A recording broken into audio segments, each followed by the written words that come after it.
Paradise Beach, once known for its golden sand and clear waters, has become a dead zone with millions of rotting fish. Nobody in their lifetime, we as the elderly people, nobody saw it. And they believe in these supernatural things. So they said that's why. Bad omen. Yeah, bad omen, exactly. Crabs, fish, everything was completely dead. Even all the plants surrounding that place are all down. Turn red. They all died. And the water, there's no living in that water. Locals have been quick to link these apocalyptic scenes to the Chinese factories now dotting these shores. These fish meal plants promise employment, infrastructure, and a potential solution to a global food supply crisis. But at what cost? 2/3 of the planet is covered by water. It's our planet's wildest frontier, breathtaking as much as it is vital to all life. A place of discovery and endless reinvention, a metaphor for freedom, as well as a profoundly dystopian realm where the darkest of all humanities play out. Over 50 million people work at sea, and human rights and environmental abuses often occur with impunity. 6 of you. 6 people we are sleeping in here. So hot. This is I've never ever seen this bad. My name is Ian Urbina. As a journalist, I've spent the past decade reporting from this lawless frontier. I run an investigative journalism organization called the Outlaw Ocean Project that reports about crimes happening in this space.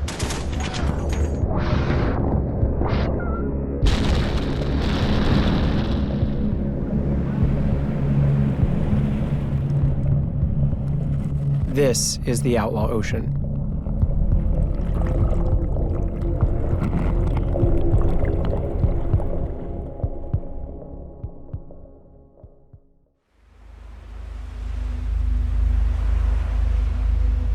The 5,500-kilometer coastline of West Africa is home to some of the most diverse waters in the world. It's also economically vital to the region. More than 7 million people from Mauritania to Liberia rely on fishing for their livelihoods. For centuries, artisanal fishermen worked in tandem with nature's rhythms. Abundant fish maintained healthy local fisheries.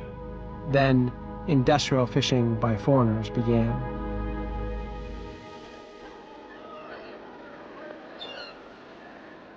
We have to start perhaps in 1880, when the Brits deployed the first steam trawlers. And they emptied around the British Isles the stocks of fish that had accumulated over centuries in a decade or so. And they had to fish further offshore. And basically that phenomenon reproduced itself in every country of the world.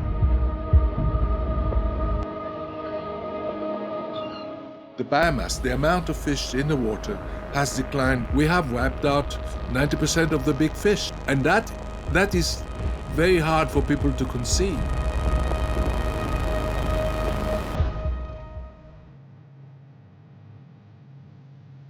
With the depletion of at-sea stocks, a hopeful solution emerged: fish farming on land.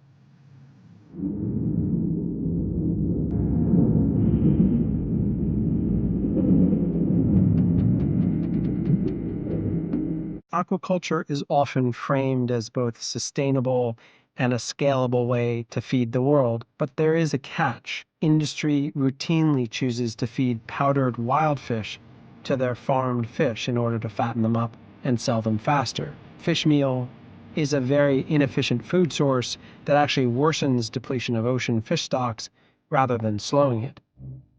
Fish meal is a product that you get out of little fish, they are ground up. They are not treated like fish for human consumption, and they are put in grinding machine, and they are then dried in a reduction plant, and then you get powder.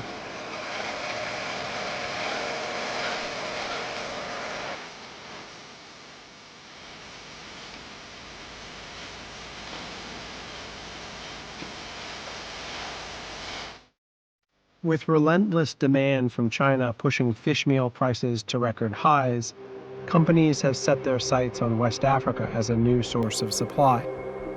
Gambia is the target. Stocks are still relatively robust compared to the rest of the oceans. It's one of the world's poorest nations, with the least monitored national waters.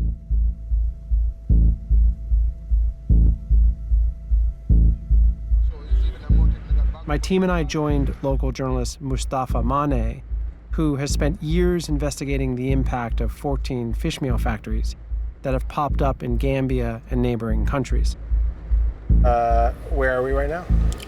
We're at Gunjur, just close to the Golden factory. Do you think it's safe for me to try and sneak some shots with this phone? It's risky. It's really risky because you can be attacked, you can be assaulted. They are very aggressive because they don't compromise. Okay. Should we put the cameras away or? The cameras will be put away. Fabio, put the camera down. Not only does the industry create food security issues, but it also destroys local tourism with rancid-smelling emissions and pollutes local waters as the factories dump toxic waste. A local TV crew filmed images of the process.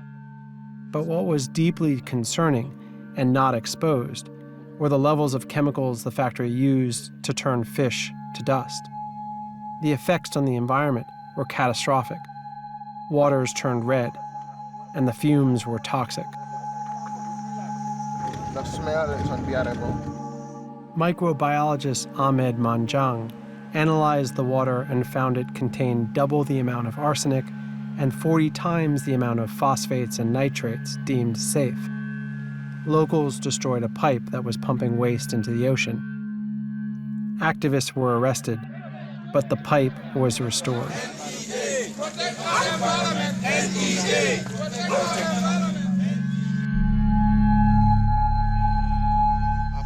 Why do you think they can get away with operating above the law? Because Gambia is in serious political debt with China. Okay. Hello. What's going on? You good? I went to Manjang's home. He's the microbiologist who had tested the toxic waters. He's also now a leader in the opposition to the factories. The local fishermen, they lost control of their beach. These fish meal are taking the protein away from our dinner tables. So what's that going to happen? We're going to have a malnourished nation. Anyway, we are taking the natural one, giving it to the Chinese. They convert it into powder, send it to China, feed the fish, ship, and bring it to Gambia. And resell it to yeah. at an expensive price. The bunga fish we see now will disappear, and that will be a disaster for this community.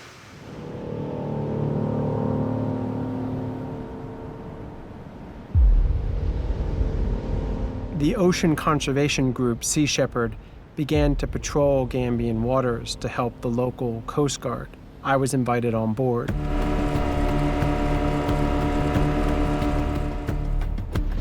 The first time out, we saw a vessel, didn't know who it was, ran at it, got there, and suddenly it's the vessel that we were most interested in because it's connected to this really sketchy fish meal plant on land. Can you repeat, please?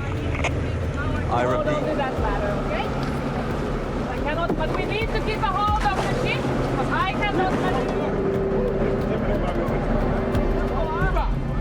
Possible. Everything possible. Come here. As soon as possible. This is a vessel that had its transponder off, so it was already a dark vessel. But even worse, it had no fish log.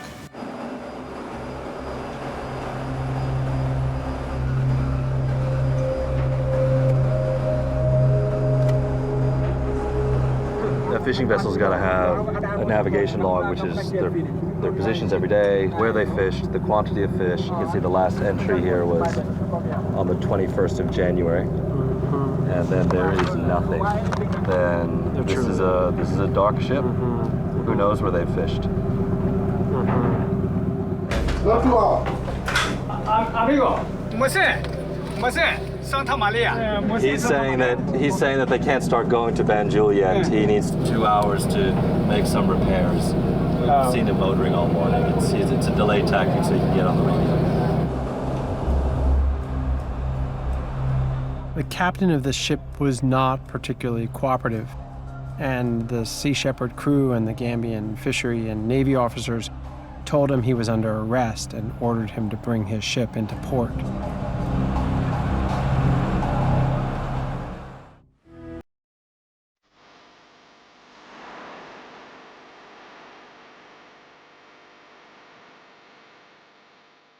And then the second vessel was 10 times worse.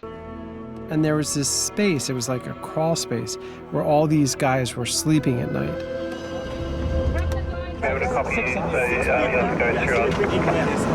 So hot. Fabio, this is, I've never ever seen this bad. Sometimes we close here, but the water still is coming in. Few things rattle me these days, but for some reason, that space really rattled me.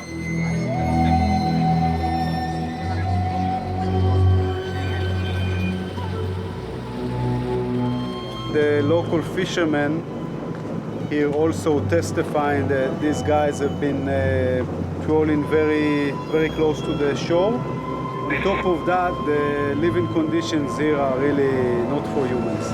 Not even for animals, but not for humans.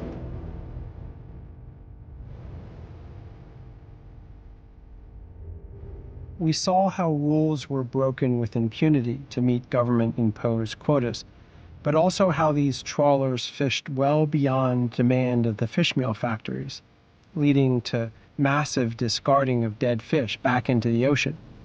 The overcatch is left to rot in the waters or on the beaches like in Gambia. We harvest fish the same way that is similar to using bulldozers to catch rabbits. And if you use bulldozers to catch rabbit, you will have no forest.